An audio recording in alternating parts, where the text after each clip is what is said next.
Hello and welcome to Property Pundits with me, Gemma Forte, and my guest today is Alan Williamson from Regalty Estates. Hello, Alan. Hello, Gemma. Hi. Right, today we're having a bit of a chat about leases and leasehold developments in particular. So, in a nutshell, if someone's never bought a property ever before, what is leasehold as opposed to freehold? Well, leasehold is you're borrowing the land from an absentee landlord and you pay them a ground rent. It's like you're leasing a car.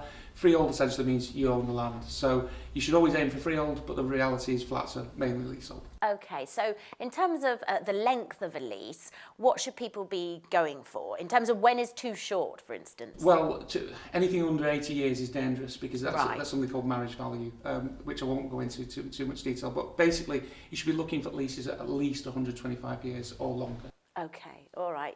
And another quite interesting thing I keep hearing about is that there's a few things to look out for in terms of ground rent these days. Sure. Now, why is that? Well, ground rent's a really dangerous subject because you want to obviously keep that along with all your bills as low as possible. You want to make sure that there's no clauses in there that have these ground rent doubling elements. So there's been a few developers that have inserted clauses where they double every 5 years, and you want to avoid those like the plague. Yeah. That on top of all your other bills is going to cost you a pretty penny. That's a fairly new thing, isn't it? Because I seem to remember when I was leasing a flat, my ground rent was an annual charge, and it was the same every year. Yeah, so That seems to be a fairly new phenomenon. It is a new can just double and triple and. It is. It's something people should avoid because older leases tend to have low ground rents that are fixed over duration. Developers like to see a return on their investment. So something that looks cheap when you're first buying it, probably in the long term may not be. You need to make sure you look hard at that lease. Absolutely, because you've got everything else to pay for as well. So, Alan, you mentioned marriage values. What does that mean? Well, basically that's the point that the lease starts to cost you serious money because basically you're going to have to apply for a new lease with the landlord. Marriage value is anything under 80 years.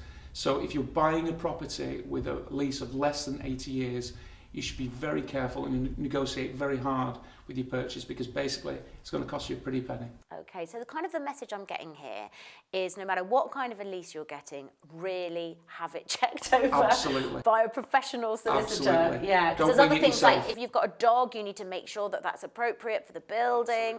Okay, so there you go. Thank you so much for watching Property Pundits, and thank you to Alan Williamson. Thank you very much. Some great advice there. Thank you.